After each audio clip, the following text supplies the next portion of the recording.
Bonjour à tous. Hello, salut à tous. Alors, on a déjà du monde qui est connecté.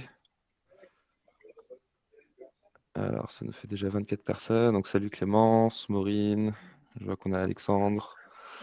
On va attendre quelques petites minutes, le temps que tout le monde se connecte. Bon, comment allez-vous, Benjamin, Jérémy? Très bien, j'ai pas la chance d'avoir les mêmes bureaux que Benjamin qui a racheté la défense, mais ça va très bien. Bon, excellent. Vous nous appelez d'où tous les deux? Moi, Paris, du coup, dans les beaux locaux, les anciens locaux de la BNP, on est chez Morning, donc on est toujours bien chez Morning. Trop sympa. Moi, de mon côté, Colombie, au réveil. Quoi de mieux que Ouais. parler automation et scrapping au réveil, tu vois. Ah bah, Merci quoi de mieux Marc pour commencer pour sa journée? l'invitation. Bon, bah, c'est un plaisir de vous avoir tous les deux ici. Très hâte de pouvoir attaquer le sujet. On va encore attendre une petite minute que du monde se connecte. On voit qu'il y a déjà plus d'une trentaine de personnes qui sont là.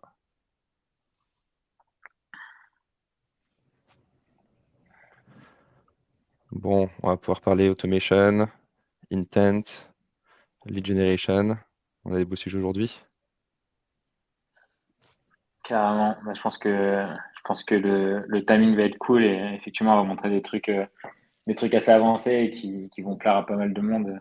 Je vois que d'ailleurs dans le chat, il y a Étienne qui est un membre aussi de ce gars et qui a l'initiative justement de ce dont on va parler aujourd'hui. Donc, je pense qu'il il va y avoir pas mal de monde qui vont bien kiffer ce qu'on va montrer. En tout cas, Ah, j'espère. alors, Tu vas faire des démos en plus, non? C'est ça, Ben? Ouais, des mots produits. ah là, excellent. Et puis en plus, on prépare une petite surprise pour la fin. Donc, restez tous bien attentifs. Il y aura du goodies pour tout le monde. Bon, je vois on a déjà un petit peu de monde. On peut tout doucement, je pense, se, se mettre en marche. Carrément. Bon, ce que je vais faire, c'est partager mon écran.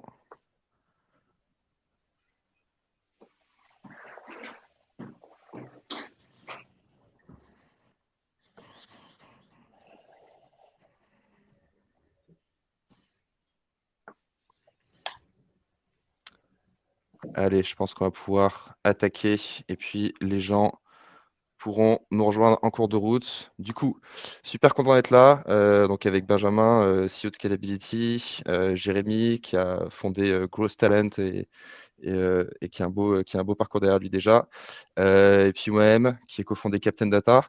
Donc aujourd'hui, on va parler Sales Ops, Growth et surtout industrialisation d'un process outbound. On va essayer de détailler tout ça en 4 étapes.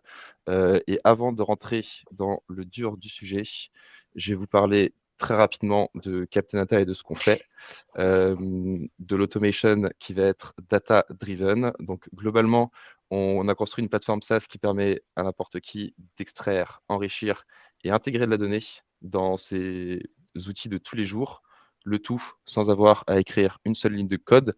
Donc le tout se repose sur 3 grands piliers, le fait de pouvoir extraire, enrichir avec plusieurs différentes briques, de les mettre tout ensemble en musique dans des workflows et le tout de pouvoir l'intégrer directement dans un stack technique pour que globalement ces équipes business aient accès à la bonne donnée au bon moment quand ils en ont besoin et qu'ils puissent prendre des meilleures décisions. Aujourd'hui, on travaille avec plus de 1200 clients qui nous font confiance en cette qualité de plateforme qui scale la data automation, donc sur des cas d'usage super variés qui vont de l'account-based marketing, la génération de list outbound, l'enrichissement de bases de données ou de CRM. Du coup, très content d'être là aujourd'hui et je vais passer rapidement la parole à Benjamin pour qu'il nous dise 2 mots sur Scalability, que tout le monde ait un petit peu le contexte de ce que fait chacun avant qu'on attaque dans le dur du sujet. Yes, déjà merci Marc. En tout cas, c'est cool de pouvoir parler d'échanger sur ces beaux sujets. Du coup, donc moi c'est Benjamin, j'ai cofondé Scalability, donc on est une agence de grosse outbound. C'est un peu notre spécialisation, donc on fait vraiment que ça, que de l'outbound et que de l'outbound vraiment pure tech. Donc c'est un peu le sujet chaud du moment. Concrètement, ce qu'on fait, c'est qu'on va avoir toute la data du marché, donc on récupère entre autres avec Captain et après avec d'autres sources. Donc on est capable d'aller récupérer typiquement de la donnée sur LinkedIn, de la donnée sur Jobboard, les levées de fonds, de la donnée Google, enfin toute cette data-là, et après réussir, grâce à toute cette donnée, à aller créer des bons segments, à aller contacter les bonnes personnes dans les bonnes boîtes au bon moment, d'intégrer le tout directement dans le CRM pour que tous les sales aient bien le suivi, et puis après d'aller générer du meeting. Donc, globalement, on accompagne des petites boîtes, 3-4 personnes qui n'ont jamais fait encore de grosses et qui ont envie d'accélérer un petit peu, et puis des plus belles boîtes, plus grosses boîtes en tout cas, dont du Penny Lane, du Le Wagon ou du Carmen, qui sont des boîtes très sympas et qu'on va accompagner sur toute leur strate de bande personnalisée et automatisée. Trop cool. Merci, merci Jérém. Merci Benjamin. J'ai laissé la place à Jérémy pour nous parler un peu de Ghost Talents. Bon, bah, écoute, moi je suis très fan de Scalability, donc quand on me propose de venir porter compagnie à Benjamin, j'accepte. Non, non, blague à part. Euh, Moi, ce qui me tenait à cœur, bah, c'est aujourd'hui, tu vois, dans le Ghost, on parle beaucoup d'outbound, on parle beaucoup d'automatisation, et je trouve qu'on manque encore de pédagogie où souvent on a l'impression que c'est une énorme machine et que c'est accessible qu'aux plus grosses boîtes. Donc, je trouve ça pas mal en fait de venir à ce type d'événement pour faire un peu le lien entre oui, il y a des grosses machines, mais on peut commencer petit à petit pour tester et valider son idée. Et c'est un peu la vision, tu vois, aujourd'hui de Ghost Talent. Et pour ceux qui connaissent pas, on est un lobby, là on peut le dire, parce qu'on est qu'entre profil growth, où notre but c'est d'augmenter la seniorité de l'écosystème. Et donc ça passe par une meilleure rémunération pour les talents, ça passe par une meilleure entraide sur les différents sujets. Donc c'est ce qu'on fait avec Growth Talent, et ça passe aussi par venir soutenir des événements de l'écosystème comme celui-ci. Donc ravi de répondre aux différentes questions et de montrer peut-être la phase de scale de l'automatisation ou des problématiques sur divers types d'entreprises. Trop cool. Merci. Déjà, merci à tous les deux d'être là. Je pense que justement, c'est d'autant plus pertinent, entre guillemets, de vous avoir tous les deux. Jérémy, toi, tu as vu énormément de process dans tes expériences passées, que ça aille de l'itération un petit peu manuelle jusqu'à avoir industrialisé des choses de A à Z. Benjamin, toi, tu le fais quotidiennement avec tes clients. Donc, très hâte de pouvoir vous montrer tout ça. Et du coup, pour finir sur cette intro en termes d'agenda aujourd'hui, on va voir comment est-ce qu'on peut récupérer des entreprises listées sur n'importe quel site web, automatiser l'enregistrement de ces dernières et récupérer les contacts associés. Comment ensuite on va industrialiser le process de A à Z.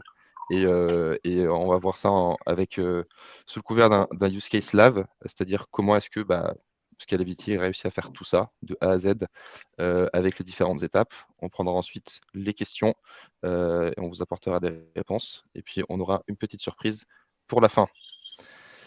Du coup, introduisons ce cas d'usage. Carrément. Donc je pense que je vais prendre la main et expliquer un petit peu globalement l'approche qu'on cherche à faire pour faire une petite intro. Donc aujourd'hui, nous, en tout cas, ce sur quoi on croit vraiment chez Scala, c'est que aujourd'hui, tu peux facilement faire de l'outbound. Effectivement, il y a plein d'outils qui vont exister. Ce qui va être compliqué, c'est de le faire bien. Donc c'est notamment aller ultra bien cibler les entreprises, réussir à les récupérer les contacts et après aller bien sûr les enrichir pour aller les contacter. Donc ça, c'est ultra cool de pouvoir le faire. Donc on est vraiment dans de l'ultra personnalisation. Ce qui est encore plus cool, c'est de réussir à l'automatiser. Donc nous, on a une approche qui est assez itérative. On va souvent en fait aller essayer d'aller récupérer, trouver des nouvelles sources de data, des nouveaux workflows. On va le faire manuellement. Et une fois qu'on a vu que ça marchait manuellement, on va dire OK, comment on fait pour l'industrialiser? Dans une grande partie des cas, on va passer par Captain et par pas mal d'autres trucs. Mais en tout cas, voilà, on se dit d'abord on teste. Et c'est d'ailleurs quelque chose qu'on incite vraiment à faire. Enfin, si demain vous voulez industrialiser un peu des process, commencez à le faire manuellement avant d'essayer de construire une méga machine. Si jamais en fait on construit une méga machine très belle mais qui fonctionne pas derrière, ça ne servira pas à grand chose. Donc là, le cas d'usage, typiquement, c'est qu'aujourd'hui, nous, on a de plus en plus de boîtes qui vont aller cibler en fait des e-commerçants, donc des entreprises qui vendent plein de services différents. Et en fait, aujourd'hui, c'est pas forcément super simple d'identifier des boîtes qui sont d'e-commerce. Mais en fait, on a un annuaire en ligne qui est assez cool, qui est vraiment un annuaire, mais ça s'appelle Encore Store. Typiquement, sur Encore Store, donc c'est plein de boîtes qui vendent des produits et après, il y a plein d'autres boîtes qui peuvent venir acheter des produits. Mais en fait, c'est typiquement un énorme annuaire pour nous et qui nous permet d'être sûr qu'en fait, les boîtes qui sont présentes sur Encore Store sont majoritairement des e-commerce, mais en tout cas des boîtes qui vont vendre des produits derrière. Donc, ce qu'on s'est dit de manière assez simple, c'est on allait aller récupérer de la donnée dessus, identifier toutes les marques, aller retrouver les marques directement sur LinkedIn pour ensuite trouver les personnes qui nous intéressent. Donc là, en l'occurrence, on s'adresse à des personnes à marketing, donc aller récupérer les personnes à marketing de ces boîtes-là pour ensuite aller les outreach. Donc ça, globalement, c'est l'idée assez macro qui peut se répliquer sur plein d'autres modèles. Vous voulez contacter des agents immobiliers, donc vous pouvez scraper le meilleur agent.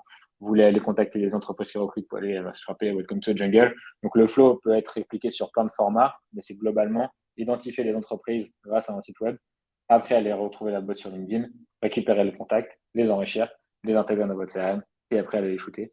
Donc ça, c'est le flow un peu complet qu'on a essayé de mettre en place et sur lequel on va pouvoir discuter. Donc je sais pas si Marc, tu veux enchaîner, expliquer un peu toi déjà des étapes, si tu veux que je résume nous comment on l'a fait manuellement avant de Ouais, rentrer plus dans le carrément, sujet.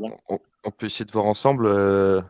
Globalement, si on part de ce besoin, et ce qui est intéressant, c'est que du coup, il est un petit peu réplicable à tout, où en fait, j'ai un listing sur Internet qui m'indique un critère super important pour moi, ma prospection sur des entreprises, de devoir récupérer cette liste et puis ensuite partir de là pour générer des leads. Je vais partager mon écran et puis on va voir déjà comment est-ce qu'on peut s'y prendre pour décomposer tout ce process de manière manuelle et voir comment est-ce qu'on peut partir justement de cette liste. Hein. Tu me confirmes qu'on est bien Ouais, là?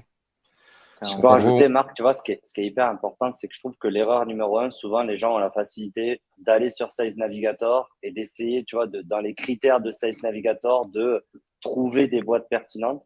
Alors, comme tu vois, tu l'as dit, Ben et Marc, je pense que la force numéro un, c'est de se dire, OK, où sont mes clients potentiels? Quelle plateforme?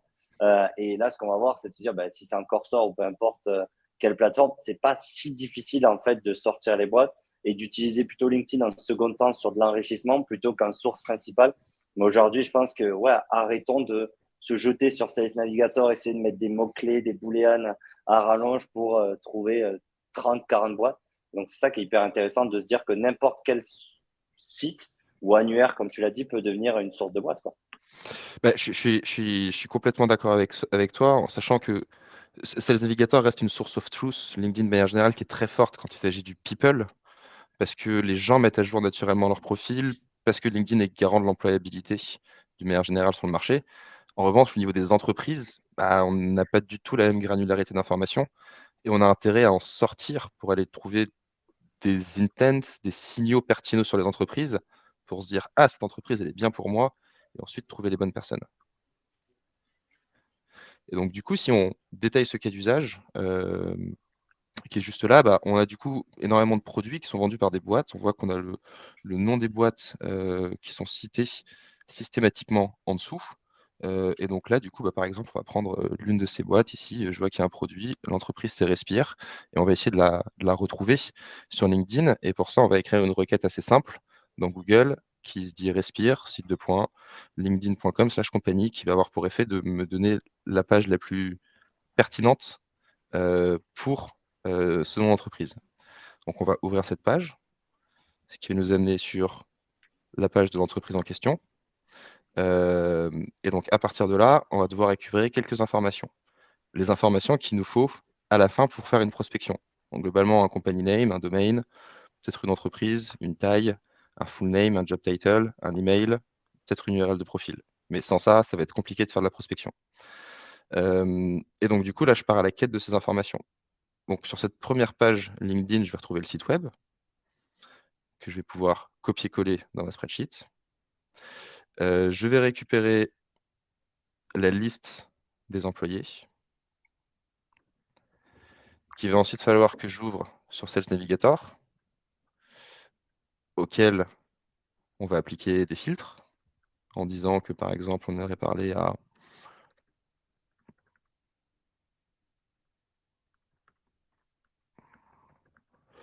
de manière assez aléatoire, je vais rentrer des job titles qui peuvent nous intéresser.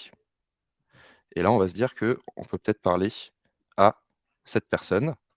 Donc, on va copier-coller le nom, le prénom, le rajouter à la spreadsheet, le job title. Et là, maintenant, on va commencer à avoir les données qu'il nous faut pour se dire on va pouvoir trouver un email. Et donc là, il va falloir que j'aille dans un autre outil, comme Hunter, ou Drop Contact, ou Datagma. Aujourd'hui, on a énormément de solutions pour trouver des emails, pour pouvoir manuellement rentrer de la donnée en disant Thomas Méheux, je veux trouver son email, cette personne qui travaille chez Respire. Et là seulement, je pourrais ajouter un email. Donc autant dire que je l'ai fait pour une entreprise, ça a dû me prendre 1 minute 30. Si aujourd'hui on a envie de gérer ce process at scale pour 60 entreprises, c'est très long et très chronophage. Par contre, c'est une étape super importante ce que je viens de faire pour comprendre c'est quoi les tenants et les aboutissants de ce process. Et surtout, dans un premier temps, peut-être pour tester une petite audience, valider si c'est un process qui est viable et qui convertit, avant de penser à le scaler. Est-ce que c'est dans cette optique-là que vous avez fait les choses, Benjamin, aujourd'hui? Ouais, en fait, nous, ça, on va le tester sur des petits batchs, typiquement, donc récupérer les noms des boîtes, etc. C'est la première partie qu'on essaie de faire juste globalement pour se dire est-ce qu'on arrive à trouver les entreprises, est-ce qu'on arrive à trouver les contacts, est-ce que les contacts ils existent vraiment? On va faire ça sur 4-5 boîtes. Si on voit on a de la data qui arrive, là, on va passer sur un flow qu'on appelle un flow semi-manuel, qui est en fait une sorte de mix entre des tâches manuelles, la gestion de plein de G-Sheets qui est, je pense, le cas de plein de grosses et qui est un peu une tannée dans l'univers, mais sur lequel on a un passage un peu obligatoire. Et une fois qu'on a validé que le process semi-manuel, semi-automatique fonctionne bien, là, on va passer sur un truc plus scalable, où on va aller dans encore un autre truc, beaucoup plus automatisé, mais qui va nécessiter un peu plus de temps. En tout cas, ça, effectivement, c'est la première étape un peu obligatoire pour se dire, OK, est-ce que la data, elle est assez quali pour qu'on puisse aller récupérer derrière, en tout cas, que ça corresponde bien à nos workflows qu'on a envie de mettre en place, quoi. Exactement. Toi, Jérémy, tu leur abordé d'une autre manière ou Non, je pense que tu vois, les étapes les plus importantes, comme tu l'as fait, Marc, c'est de commencer par le spreadsheet, en fait, et de vraiment se poser sur quelle data j'ai vraiment besoin et pas de se dire, OK, quelle data je peux avoir, tu vois. Parce que souvent, ça, du coup, se poser, c'est de se dire, OK, j'ai besoin de plus de data possible pour avoir les meilleurs emails et les meilleurs taux de réponse. Et souvent, parfois, on est limité par certaines solutions d'enrichissement ou autre. Et donc, du coup, on se limite et on se retrouve avec un seul variable, salut, prénom, tu vois, un peu dans les emails. Et ce qu'il faut surtout pas essayer. Donc, je pense que c'est une très belle étape de commencer à la même pour vraiment se dire, OK, est-ce qu'en fait, ça marche vraiment, les boîtes sur Encore Store? Oui, non. Est-ce qu'en fait, ces boîtes-là sont trop petites? Est-ce qu'elles sont trop grosses, tu vois? Et puis derrière, quelle info j'ai besoin, tu vois? C'est ça qui est hyper intéressant. Exactement. Merci, merci à vous deux. Du coup, ce que je vous propose, à ce stade-là, c'est qu'on regarde, comment est-ce qu'on va être capable, de manière semi-automatisée, comme l'a suggéré Benjamin avant, automatiser ce process. Donc dans un premier temps, récupérer le listing des boîtes, sur Encore Store et puis ensuite partir de ces noms de boîtes pour retrouver des leads et pour ça, je vais faire la transition, très rapidement sur Captain Data. Alors sur Captain Data, on a une brique qui s'appelle Generic Scrapper qui permet aujourd'hui de gérer n'importe quel site web, à condition qu'il n'ait pas besoin de se connecter, de se loguer à ce site web. Et à partir de là, on va être capable de construire soi-même son propre scrapper pour en extraire de la donnée. Donc je vais vous montrer ce que j'ai déjà fait et préparé aujourd'hui pour le site d'Encore Store, de manière assez simple. Excusez-moi. Je suis venu rentrer une URL qui est celle qu'on avait ouverte juste avant. Donc on va appeler l'input. Et sur mes paramètres ici, je suis venu remplir quelques petites données qui correspondent globalement au champ que j'ai envie de récupérer. Tout ça, ça se récupère avec un inspecteur et c'est de manière, on va dire, quasi no code. Une fois qu'on déclenche notre workflow, en sortie, on va retrouver les 60 entreprises qui étaient listées sur Encore Store. Du coup, première étape, on va extraire cette entreprise, ces entreprises et on va les lister toutes dans une spreadsheet qui va maintenant être l'entrée de notre prochain workflow. Donc là, c'est l'occasion typiquement de venir jeter un œil à ces entreprises, vérifier qu'on n'a pas des noms qui sont trop sales, que la data est propre et qu'on est prêt à continuer sur les prochaines étapes du workflow. Deuxième étape du workflow, on va partir de ces noms entreprises et on va avoir envie de retrouver dans le détail tous les leads qui sont pertinents pour nous au sein de ces entreprises. Pour ça, on va se retrouver dans le cas d'usage de Captain Data Build Leads Database et on va retrouver différents workflows, entre autres un workflow qui permet de trouver des leads à partir d'un nom d'entreprise. Donc c'est la situation dans laquelle on se trouve. C'est donc ce workflow qu'on va utiliser et on voit qu'il y a plusieurs étapes qui sont en fait toutes les étapes que je vous ai détaillées tout à l'heure. On fait la recherche sur Google, on extrait la page de l'entreprise, on recherche les employés et on va trouver l'email. Donc voilà pourquoi c'est très important de détailler ce process manuellement, parce que si ce process manuel n'est pas viable, autant dire que l'automatiser par ces étapes, ça ne servira pas à grand-chose. Et en termes de résultats, voici à quoi ça ressemble. On a trouvé 114 leads pour cette liste de 69 de mémoire entreprises. Voilà en termes de résultats à quoi ça ressemble. On va aller les voir sur la spreadsheet. On verra que les colonnes qui sont importantes pour nous, first name, full name, job title, email, company domain, company name et plein d'autres encore, sont tout de suite disponibles pour nous. Et on va voir qu'est-ce qui s'est passé derrière. Rien de très compliqué. Exactement le process qu'on a répliqué manuellement précédemment. J'insiste encore une fois, d'où l'importance de l'avoir fait à la main, pour avoir compris comment enchaîner le tout. Et c'est un process qui s'est exécuté en à peu près 40 minutes pour 60 entreprises et 114 leads en sortie. Si on fait rapidement le calcul et le rationnel de ce qu'on aurait dû faire manuellement, on voit que ça vaut le coup de l'automatiser et ça vaut le coup de le faire manuellement en amont pour savoir ce qu'on fait. Du coup, c'est à ça que ressemble le tout et qu'on l'automatiserait aujourd'hui semi-manuellement, donc comme disait Benjamin, en se traînant un petit peu des spreadsheets et donc où à chaque fois, il faudrait revenir sur Captain Data, relancer un generic scrapper, extraire la liste des entreprises, se reconnecter sur ce second workflow où on va lister ces entreprises et spécifier à qui on a envie de parler, donc en l'occurrence fondateur, cofondateur, etc. Pour trouver des emails. Et ça, il faudrait le refaire à chaque nouveau cas, donc revenir sur Captain Data et le refaire à chaque fois. Donc on est sur un process qui est semi-industrialisé. Et là, ce qu'on va regarder ensemble avec Benjamin, c'est déjà peut-être les résultats qu'il a pu avoir avec ces process semi-industrialisés et comment est-ce qu'on est parti à la deuxième étape en industrialisant tout de A à Z. Hop, je suis en mute. Carrément, en gros, le process, donc nous, on prend, et je vais rentrer, je vais vous montrer aussi, partager mon écran, mais on a quasiment à peu près le même flow, nous, quand on l'a fait vraiment chez nous en interne sur le semi-industrialisé, c'est juste qu'on a découpé chacune des étapes, ce qui va permettre, vous, après, de mieux comprendre aussi derrière l'intégralité du flow pour l'automatiser en vraiment 100% automatique. Donc, ça va commencer à être un peu plus complexe, un peu plus technique.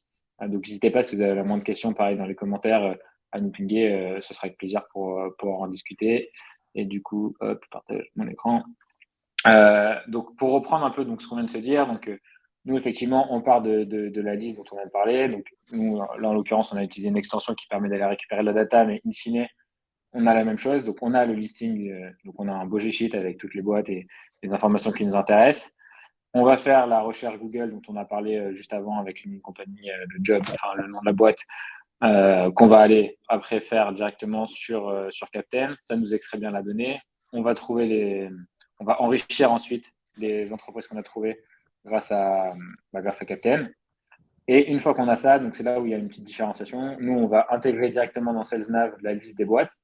Et à partir de cette liste de boîtes, on va faire notre recherche. Donc là, en l'occurrence, on a regardé les personnes en marketing et on va extraire directement cette donnée. Donc ça, en gros, globalement, c'est un process qui vous permet aussi de voir chaque étape par étape avant de même aller faire le flow qu'a montré Marc avec l'intégralité des étapes one shot, voir chaque étape par étape, en fait, quelle est aussi la perdition potentiellement. Donc, combien vous avez d'entreprises à la base, combien vous en retrouvez sur LinkedIn, combien vous arrivez à trouver de contacts à la fin, combien vous arrivez à enrichir après en termes d'email. Et donc, vous avez toutes ces étapes-là et qui sont vraiment des étapes assez distinctes qui permettent de mieux comprendre après l'industrialisation. Donc ça, globalement, nous, quand on le fait, quand c'est que 60 boîtes, ça va assez vite. Dès qu'on va devoir le faire avec 100, 200, 300, 400, 500, 600 boîtes, le process est beaucoup plus long.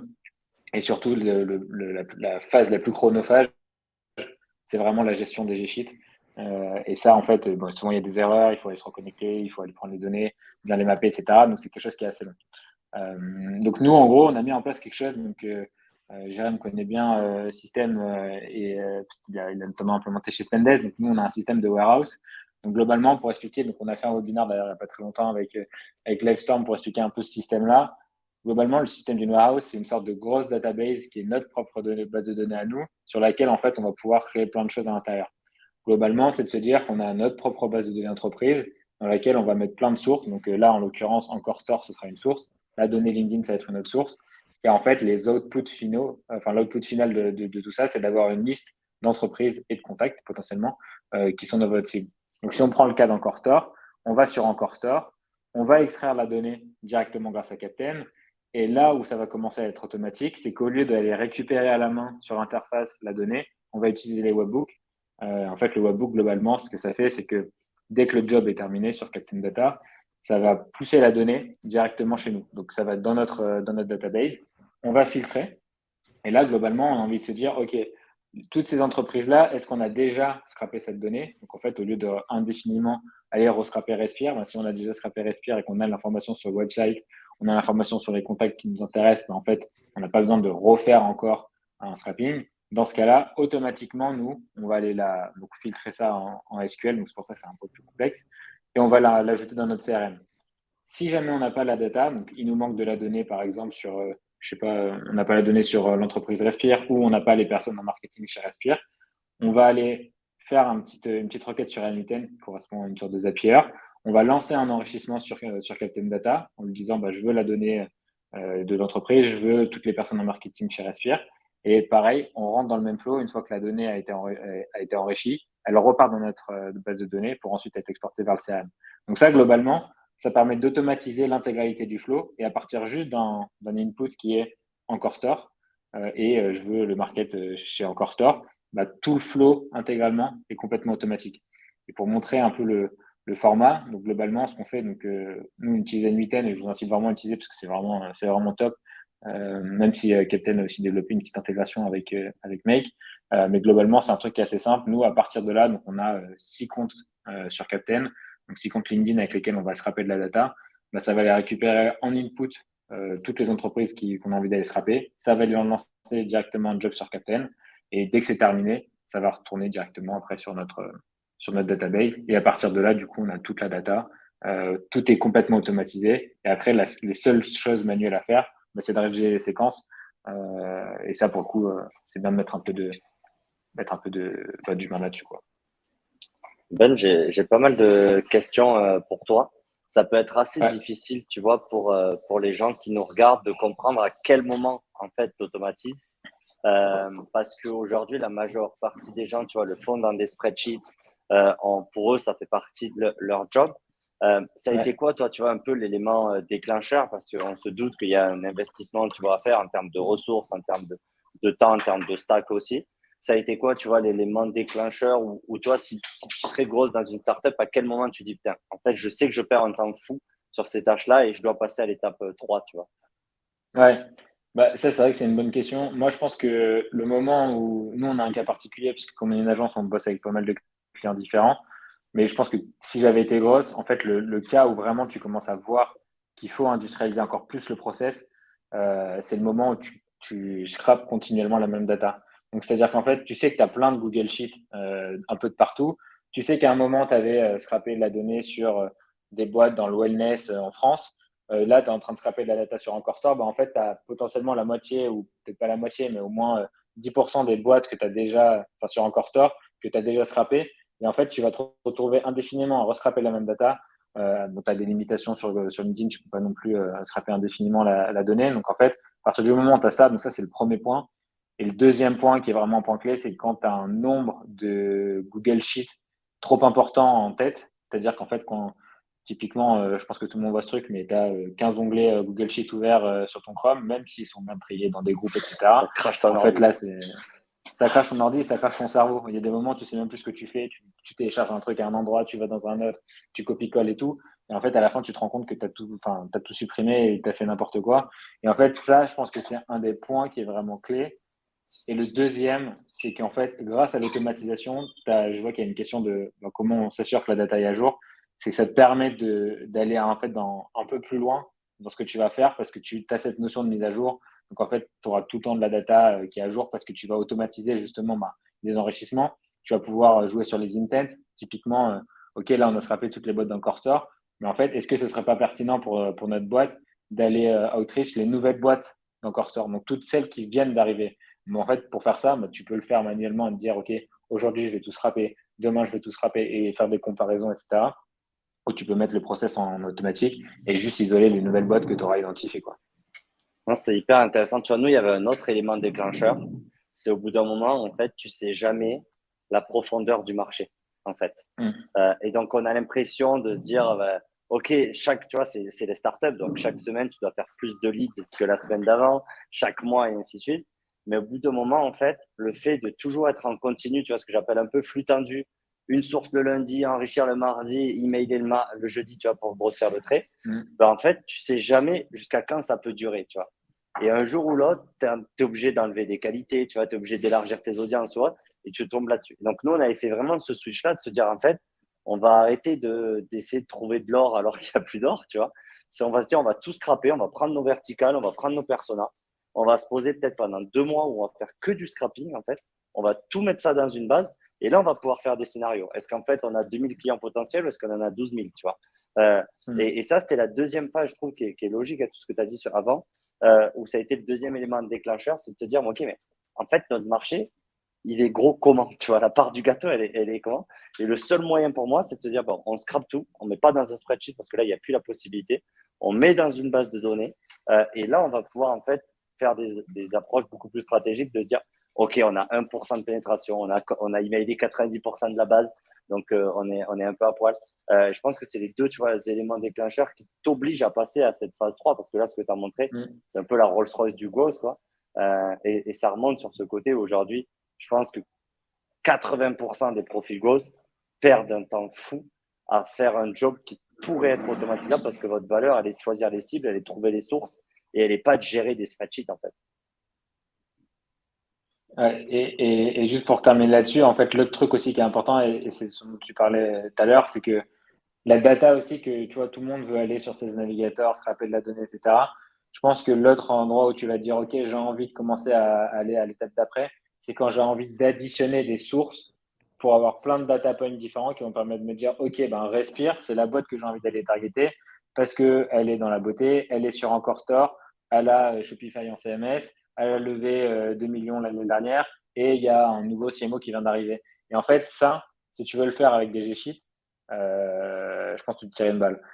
Et donc ça, en gros, concrètement, ça te permet d'aller plus loin. Et justement, grâce à Captain, je pense que c'est ça qui est cool, c'est que tu peux avoir les différentes étapes. Tu peux avoir, quand tu commences et que tu as besoin de faire des scrappings de temps en temps, bah, tu peux utiliser Captain.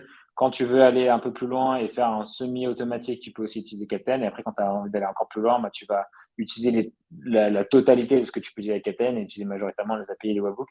Et je trouve qu'en tout cas, c'est cool qu'on fasse ce webinaire ensemble parce que justement, je pense que trouver les bons outils qui arrivent aussi à scaler et qui sont aussi pertinents de la phase de t'es complètement en mode manuel à un truc complètement automatique, ça sert à rien d'avoir quelque chose qui te suit sur tout le long du truc. Et c'est vrai que Captain le fait quand même assez bien, quoi. Sans jeter des fleurs à Marc.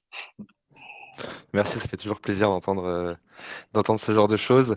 Ça m'a beaucoup plu cette question que tu as posée, Jérémy, là, sur en fait, quand est-ce que tu passes cette vitesse. Euh, J'aimerais bien ajouter un petit élément là-dedans nous, qu'on applique quotidiennement chez Captain. On a presque une matrice qui nous dit quand est-ce qu'il faut automatiser. C'est à partir du moment où on a fait une chose un certain nombre de fois et qu'on refait ces mêmes actions et que ça devient répétitif et que ça devient des opérations, à ce moment-là, il faut les automatiser. Donc, il y a vraiment une petite matrice qui nous dit si tu as fait cette action 10 fois je sais pas, rajouter une date sur ta proposition, automatise-le. Et ça peut se faire à tous les niveaux. Et je pense, c'est très important ce que tu disais, Benjamin, et ça rejoint un petit peu ce que tu as avancé, Jérémy. C'est qu'il y a des stades de vie dans une boîte. Il y a un stade de vie où il faut expérimenter vite, comprendre son marché. Il y a un stade de vie où il faut accélérer. Et il y a un stade de vie où il faut savoir en fait, il est où mon marché, c'est quoi sa taille complète. Il faut être capable de tout mapper et d'avoir une vraie stratégie de go-to-market pour pénétrer ce marché. Du coup, trop cool. Je vois qu'il y a une ou deux questions, pas énormément. Est-ce que, de vos côtés, vous avez des choses, à rajouter, les gars?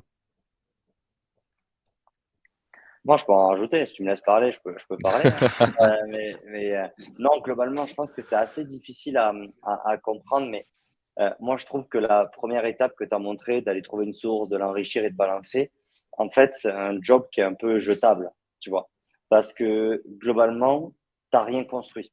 Tu as fait un process, comme tu l'as dit, mais ça peut pas être réplicable, ça peut pas être effectif. Et au bout d'un moment, en fait, il faut se dire comment je peux rendre mon job en tant que boss un peu scalable. Ben, en fait, c'est de faire plus de choses que je faisais dans le passé. Et moi, je trouve beaucoup plus intéressant aujourd'hui les gens qui se posent sur, OK, il y a 10 nouvelles marques chaque semaine sur Encore Store. Ben, dès qu'un mec va s'inscrire sur Encore Store, ben, je vais lui envoyer une cadence hyper spécifique, tu vois. Même si c'est une petite couche d'automatisation qui va contacter que 10 profils, ben, ça a beaucoup plus de force de valeur, tu vois, de valeur ajoutée d'avoir cette brique qui tourne automatiquement chaque semaine avec 10-15% de taux de réponse, tu vois, plutôt qu'en fait d'aller scraper Sales Navigator, d'aller sortir 3000 boîtes ce mois-ci et de batcher ces 3000 boîtes. Parce qu'en Ouais. fait, dans le temps, chaque semaine, tu vas rajouter une petite brique d'automatisation sur une petite audience avec un message hyper spécifique. Et moi, ce que je regarde, et c'est ça ce qu'ils font bien, tu vois, Scalability, c'est qu'au final, tu regardes les emails qui sont envoyés, tu vois, les campagnes. Et en fait, chaque campagne, on sait à peu près combien de personnes on peut mettre chaque semaine. On sait à peu près le taux de réponse qu'il y a chaque semaine. Et c'est là où le métier de gros est prédictif. Et je pense que l'automatisation, elle n'est pas là pour contacter le plus de gens, tu vois. C'est pas ça qui est intéressant, en fait. C'est de se dire que on a un job qui est de plus en plus prédictif parce que c'est exactement combien d'entreprises on va enrichir, combien d'entreprises on va taper et le taux de réponse. Et honnêtement, il y a très peu encore d'équipes qui sont à ce stade-là. Il y avait une question, tu vois, dans le chat, combien de temps ça prend ou ainsi de suite. Je pense que ce changement de mindset de en flux tendu chaque semaine de jeter des boîtes à construire des audiences, je pense que ça prend entre 3 et 6 mois, tu vois, ce switch dans une organisation ou dans une équipe Ghost pour réussir à le mettre en place. Mais derrière, c'est le jour et la nuit parce que tu sais exactement d'un mois à l'autre combien de boîtes tu vas contacter et tu peux plus ou moins anticiper le taux de réponse de tes boîtes. Et je pense que c'est ça, tu vois, parce que oui, l'automatisation, c'est beau. Oui, les outils sont magnifiques, tu vois, Inviten, Captain Watt. Mais en fait, dans votre job, va complètement changer du jour au lendemain parce que vous allez travailler beaucoup plus la conversion, vous allez travailler beaucoup plus le messaging que travailler l'opérationnel du spreadsheet. Ouais, je suis 100% d'accord. Je suis 100% d'accord avec ça, et c'est là qu'on gagne de la précision. On aime beaucoup le motto de se dire, un petit flow qui tourne tout seul, qui gagne, qui convertit 5%, tu fais 10, tu convertis 50%. Et c'est en fait en allant chercher ces petites conversions à droite à gauche de manière très focus que, bah, à la fin, on a une machine qui convertit, fort au global. Ouais, et même pour rebondir là-dessus, effectivement, je trouve que nous, c'est ce qu'on essaie de faire aussi avec nos clients. Et des fois, ils sont un peu frustrés au début parce que tu vois qu'on n'est pas sur des volumes qui sont ceux dont tu as l'habitude d'aller faire quand tu parles outbound. Mais en fait, la beauté du modèle, c'est qu'après, une fois que tu as identifié tes différentes poches, ces différents éléments, comme tu dis, prédictifs, en fait, tu as tout le temps à peu près le même volume de boîtes qui recrutent, tu as tout le temps le même volume de boîtes qui lèvent, tu as tout le temps le même volume de boîtes de nouvelles personnes qui rentrent dans des boîtes parce que tu as, ces changements de poste un peu réguliers. Une fois que tu as identifié tout ça, que tu as réussi à l'implémenter, en fait, tu es sur quelque chose qui est ouf parce que même si ça te prend du temps, en fait, le temps que tu as et dont tu parlais GRM, où en fait, tu sais que toutes les semaines, tu t'épuises à aller scraper, enrichir, dédoublonner, refoutre dans le CRM, re-shooter pour te dire qu'en fait, plus tu avances dans le temps et plus ce que tu es capable d'aller mettre en séquence, bah, ça se réduit. Là, en fait, tu sais que le temps que tu vas passer chaque semaine, c'est à rajouter des briques qui vont continuer de grossir de manière organique et pas en fait rajouter quelque chose qui est une sorte de trou percé et qui, en plus d'être un trou percé, n'est pas personnalisé, parce que c'est pas du tout la même chose d'aller contacter une boîte parce que je sais pas, le CMO vient d'arriver dans la boîte, que d'aller contacter une boîte parce que là, installer tel ou tel CMS. Enfin, en fait, tu as vraiment des niveaux de précision, et même pour aller un tout petit peu plus loin, même si c'est pas forcément trop le sujet là-dessus, mais l'autre avantage, c'est que dans l'ultra personnalisation, on va être capable de le faire grâce à cette ultra segmentation. Parce qu'en fait, demain, on va pouvoir aller dire, ah ben, j'ai vu sur Encore Store que tu étais en train de tartampion. Et ça peut être sur un email, comme ça peut être aussi sur un message vocal qu'on va déposer sur le répondeur de la personne, un message qu'on va envoyer sur LinkedIn. Et juste le fait d'enregistrer un message, par exemple, vocal en disant, bah, j'ai vu que vous étiez sur Encore Store depuis cette semaine. Bon, bah, en fait, il y a 10 messages qui vont partir chaque semaine. Et en fait, les gens vont se dire automatiquement, vont se dire que c'était pas automatique et que c'était quelqu'un qui a vraiment parlé et qui a vraiment vu le truc. Parce que c'est tellement segmenté qu'en fait, c'est impossible normalement, comme un mortel de le faire. Mais ce qui est beau, c'est qu'en fait, c'est jouable. Ouais, c'est cette capacité à ajouter de l'ingénierie et de l'intelligence dans le marketing et la vente. Et je suis assez convaincu que c'est un véritable avantage compétitif pour les boîtes aujourd'hui, de réussir à faire ce genre de choses. Il y a Bon, pas mal de excellent. questions, Marc, dans la brique Mm. questions là. Ouais. Euh, c'est un vrai sujet, tu vois, sur les warehouses. Euh, je suis curieux, Ben, sur quel choix technique vous avez fait. Et je suis ravi de parler de la warehouse chez Spendesk aussi, si jamais. T'as quel choix technique de ton côté? Ouais, nous on est parti direct sur un truc assez costaud. En fait, tu as un peu deux façons de faire. Tu as ceux qui vont faire des warehouses qui, j'ai vu qu'à un moment quelqu'un parlait de no-code, mais tu peux potentiellement commencer à essayer de construire une sorte de warehouse no-code avec des choses assez basiques, un Airtable, puisqu'en fait le concept même d'une warehouse est facilement réplicable. Dès qu'on veut rentrer dans quelque chose d'assez technique, nous on va avoir un Snowflake qui est vraiment notre grosse base. On va avoir un outil, donc Metabase, qui nous permet d'aller visualiser la donnée avec des requêtes en SQL. Et après, on va avoir un ETL iTouch qui nous permet de prendre la data de cette base de données et d'automatiquement aller l'envoyer vers NBTN, le CRM, le MIS, enfin, un peu là où on veut. Et cette stack globale, en fait, c'est ce qui est le plus scalable, mais ça nécessite du coup un petit peu de connaissances techniques sur l'intégration initiale, enfin même beaucoup de connaissances techniques sur l'intégration initiale. Et pour le running en day-to-day, de savoir faire du SQL, mais qui est quand même un des langages, je pense, le plus simple à apprendre. Mais ça, c'est la stack, en tout cas, qui te permet d'aller assez loin. Et là, on parle de données tierces, mais ça peut être aussi quand vous avez une boîte SaaS, d'intégrer la donnée produit directement dans la warehouse pour après aller faire l'outreach aussi grâce à la donnée produit, quoi. Mm. Vous avez fait quoi comme choix technique à ce niveau-là, vous, Jérémy? On a exactement le même. Globalement, enfin, on avait fait par brique, tu vois. Mais à la fin, enfin, tous les chemins mènent à Snowflake, tu vois, j'ai l'impression. C'est de se dire, ben, d'un point de vue pricing et d'un point de vue intelligence du produit, c'est hyper intéressant. Donc, globalement, tu vois, dans l'écosystème Growth, aujourd'hui, tu as un peu ceux qui sont sur l'univers Google. Donc, ils vont être plutôt sur du BigQuery ou autre, parce Ouais. que leurs équipes techniques sont sur du BigQuery. Les autres sont majoritairement aujourd'hui sur Snowflake, les équipes Ghost les plus avancées, tu vois, de l'écosystème. Et après, derrière, oui, tu as vraiment cette phase-là qui est comment tu rajoutes une interface ou une visualisation. Donc, nous, on avait plutôt fait quelque chose de custom ou avec Elasticsearch qui nous permettait, Ouais. tu vois, de visualiser ce qui se passait dans la base de données, donc ce que fait Ben avec Metabase. Je reconfirme qu'aujourd'hui, on ne peut pas prétendre à un job de senior dans l'écosystème en growth ou au moins avancé si on ne maîtrise pas le SQL et si on ne maîtrise pas au moins ce type d'outils, du moins dans les métiers de l'outbound et les gens qui sont ici sont pour des métiers de l'outbound. Et après, il y avait la partie iTouch, une boîte Ouais. que j'adore, qui nous permettait du coup de rendre cette base de données actionnable et de la pousser dans les bons outils. Et en fait, comme disait Ben, la force, en fait, elle est d'en faire les audiences les plus petites, tu vois. Et on a l'impression que l'outbound, c'est faire des plus grosses audiences là-dessus. Mais en fait, plus l'audience est plus petite, plus elle sera personnalisée. Donc, c'est ça la vraie force. Et on juge, on va dire, un profil growth à la taille de ses audiences, mais à ceux qui ont réussi à faire les plus petits segments possibles. Et ouais, c'est là qu'on aura le plus de conversion. Donc en fait, Normalement, si on regarde en fait, ce qui compte, c'est le revenu à la fin, et si on regarde le revenu à la fin, c'est là que ça gagne. c'est le taux de conversion des emails qui compte. Mm. Après, il y a forcément quelqu'un qui va me dire j'ai shooté 1 million de personnes et j'ai eu 12%. Peut-être. On verra comment ça marche sur le long terme. Et ce qui est le plus important, c'est le taux de conversion et le taux de réponse et le taux de cause. Excellent. Je vois qu'on a une question sur. J'ai l'impression que LinkedIn est incontournable et pourtant il y a encore beaucoup de boîtes ou de leads qui ne sont pas sur cette plateforme. Est-ce qu'il est possible en 2022 de se passer de LinkedIn? Bon, moi, my two cents là-dessus, c'est vraiment une question d'audience avant tout. Donc la question, c'est est-ce que les entreprises sont dessus? Aujourd'hui, oui, il y a des typologies d'entreprises qu'on aura beaucoup plus de mal à retrouver sur LinkedIn. Au niveau des personnes, c'est un peu. Je me pose un peu moins la question. Pour moi, ça reste encore une fois, comme j'ai dit tout à l'heure, la source of truth pour ce qui est de l'employabilité et de ce que font les gens. Mais oui, il y aura toujours des trous dans la raquette. Et donc à ce niveau-là, pour moi, il faut réfléchir haute source, donc source officielle, légale, donc société.com, typiquement où on va pouvoir filtrer de d'autres manières euh, ou d'autres méthodes d'acquisition.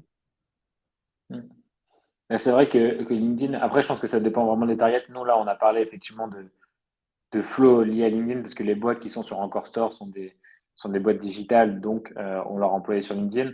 Après, nous, on le voit chez Scala, on a beaucoup de clients, enfin de plus en plus de prospects aussi.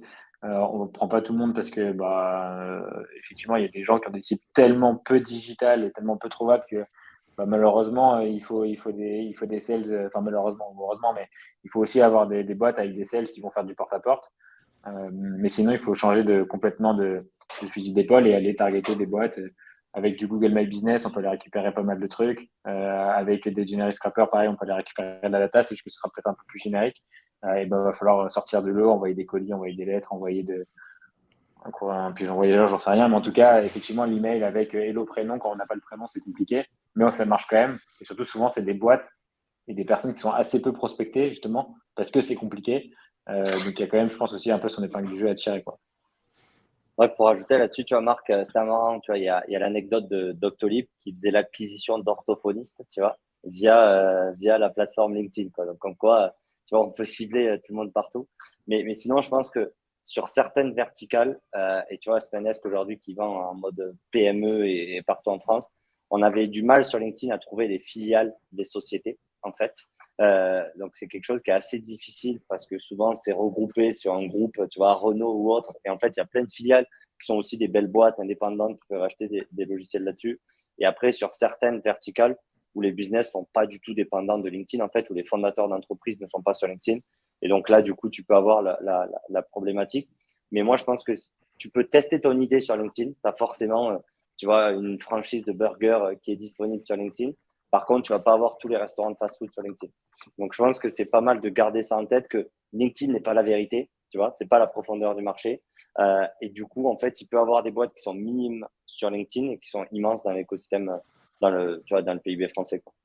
Ah, oui, exactement. Si on compare la taille du marché de la restauration sur LinkedIn et sur TripAdvisor, on a le quadruple sur TripAdvisor, forcément. Donc, c'est vraiment une question de source où est-ce qu'on va chercher notre marché en termes d'entreprise et de personnes. Je pense qu'il y a une dernière question qui peut être intéressante sur les contraintes en termes de traitement de données entre les différents outils slash RGPD. Euh, Vous avez des tips par rapport à tout ça de votre côté? Ouais, moi j'ai pas mal regardé justement toutes les contraintes que tu pourras avoir par rapport à la RGPD. En fait, déjà, il y a quelque chose qu'il faut se dire, c'est que avoir la donnée dans une warehouse ou dans son CRM, la problématique RGPD se pose dans les deux cas. Parce qu'en fait, vous stockez de la donnée personnelle à un endroit, donc qu'elle soit dans le CRM, dans un fichier G-Sheet, dans un Excel, bref, à partir du moment où vous stockez de la donnée personnelle, c'est la problématique se posera de la RGPD. La RGPD, elle dit des choses qui sont en fait, quand vous lisez vraiment le doc, c'est assez simple, assez clair. Quand vous voulez prospecter des personnes, à partir du moment où il y a un intérêt légitime derrière, donc professionnel, vous avez le droit de le faire. Donc vous avez le droit de stocker cette data. Par contre, il y a des règles à mettre en place. Si les personnes veulent sortir, il faut les sortir. Donc dans la warehouse, on les sort. Dans votre CRM, on les sort aussi. Il faut avoir pareil un fichier derrière qui vous permet de ne pas les recontacter. Donc c'est une sorte de base pivot de blacklist. Il faut que vous contactiez du coup les bonnes personnes à un bon moment. Et il y en a un dernier que j'ai oublié. Mais en gros, globalement, il y a 2-3 règles à respecter. Et surtout, le point qui est vraiment clé, mais je pense qu'il y a très très peu de bots qui le font, c'est de supprimer de manière régulière ou d'updater à minima de manière régulière sa data. La warehouse, c'est ça où il y a un vrai avantage et grâce à Captain potentiellement, c'est qu'en fait, vous pouvez vous dire, OK, tous les 6 mois, je vais l'updater, la personne a changé de poste, elle est ailleurs, dans une boîte qui m'intéresse plus ou qui n'a pas d'intérêt pro pour moi, il faut que je supprime la data. Donc en fait, la warehouse va justement vous aider à aller plus loin et pas avoir toutes ces problématiques. Après, sur tout le reste, donc numéro de téléphone, numéro de mobile, je vois dans la question. Ça, après, c'est des questions qui sont liées à où est-ce que trouver la donnée, est-ce qu'elle a été publique. Et ça, il faut regarder du coup, la compliance de chacun des outils que vous allez utiliser. Sachant que là, tout à l'heure, tu parlais d'Hunter ou d'Contact, qui sont des outils qui normalement sont assez RGPD, puisqu'ils n'ont pas de base en interne personnelle. Je pense que c'est un très bon point et j'aimerais rebondir sur le côté intérêt légitime justement. L'intérêt légitime, en gros, c'est ce qui permet aux gens de prospecter encore aujourd'hui. Donc, c'est ce qui permet aux gens d'envoyer des messages en disant Salut Jérémy, je vois que tu es Growth ou fondateur de Growth Talent. Je pense que c'est pertinent qu'on réfléchisse à comment est-ce que tu peux utiliser mon produit chez toi. C'est l'intérêt légitime qui me permet de faire ça. Et aujourd'hui, en fait, toute cette approche de warehouse hyper segmentée, où en fait, on va envoyer un message à la bonne personne au bon moment avec les bonnes informations, ça fait que renforcer l'intérêt légitime et ça fait que renforcer le respect de la RGPD. Donc, d'où l'importance d'avoir des process fins qui peuvent être justifiables demain si on vous audite. pense que c'est du bon sens, tu vois. Genre, qui va s'énerver, qui reçoit un mail alors que ça peut l'aider, tu vois, l'email. Tous les mecs qui t'insultent en réponse d'email ou autre, c'est des boîtes qui avaient absolument pas besoin de toi, tu vois. Ou Ouais, c'est que ton exactement. message était raté. Donc, je pense que, tu vois, ce qui est bien avec la RGPD, au-delà de l'aspect juridique, tu vois, de la chose, c'est derrière, si des gens ne comprennent pas votre email ou pensent que c'est du spam, c'est que vous avez mal fait votre job, quoi. C'est que vous avez mal fait votre job et mal fait vos audiences au début. 100% aligné. Message à tous les gens qui me spamment parce qu'il y a 500 employés sur Grosse Talent, alors que ce n'est pas une société, c'est une association, on n'a rien à acheter. Snowflake, Salesforce, les premiers, quoi. Sans les premiers à nous spammer, quoi. Ok, bon, on va atteindre la fin. Je crois qu'il y a une ou deux questions qui viennent tout juste d'être posées. Je suis pas sûr qu'on va avoir le temps avec les 10 minutes, mais n'hésitez pas à nous contacter, que ce soit Benjamin, moi-même ou Jérémy. C'est où le meilleur endroit pour vous contacter, les gars? Moi, c'est LinkedIn. Bon, bah, go LinkedIn pour Benjamin. Je pense que Jérémy, ça va être le cas aussi. LinkedIn, mais avec du contexte. Avec du contexte. LinkedIn avec du contexte. Je vois qu'il y a des questions sur le replay. On va regarder ce qu'on peut faire avec grand plaisir. Je pense qu'on peut finir avec la petite surprise qu'on a préparée avec Scalability, parce qu'en fait, on a conscience que c'est des sujets qui sont très techniques, où il faut un petit peu creuser, il faut un petit peu ouvrir la machine et faire une sorte de roadmap pour savoir comment est-ce qu'on peut aller vers un système comme celui-ci. Du coup, on vous a préparé un petit jeu, une offre spéciale post-webinar, où globalement, on fera un tirage au sort sur trois des entreprises qui ont participé à ce webinar pour une session de consulting gratuite avec Benjamin, des tâches Captain Data à hauteur de 1000 pour pouvoir mettre en implication un petit peu tout ce qui sort de cette session. Tu veux en dire deux mots, Benjamin? Ouais, d'ailleurs, il y a un truc qui est assez marrant, mais justement dans le Typeform, c'est là où vous voyez aussi un peu la logique d'automatisation, mais justement, vous allez avoir juste l'URL LinkedIn et votre email, et pas le prénom, le nom, le job title et 50 000 infos.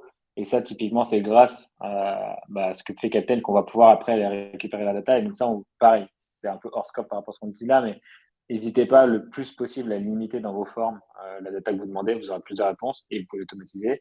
Et du coup, ouais, donc nous, on est content d'offrir ça. Donc on avait déjà fait avec Jérém quand il avait annoncé son advisor avec nous et on avait pris une avalanche de meetings. Donc là, on en fera que trois. Mais effectivement, si vous avez, n'hésitez pas à candidater, surtout si vous avez des vrais sujets sur lesquels voilà, vous voulez aller un peu deep dive et échanger sur ces notions d'automation, de warehouse, d'outbound, de CRM, de HotOps, etc. Ce sera avec moi ou quelqu'un de l'équipe. Donc, on essaiera de vous apporter un max de valeur là-dessus, quoi. Trop cool. J'ai envie de vous dire merci, Benjamin. Merci, Jérémy, pour cette discussion super intéressante. J'espère que ça a plu. On regardera pour le côté replay si on peut faire suivre ça à tout le monde. Merci à tous d'avoir été présents. Et puis, on se dit tout ça très vite, soit sur le formulaire, soit par email. Allez, ciao à Très bien. tous. Merci à Salut à toi. tous! À plus. Ciao.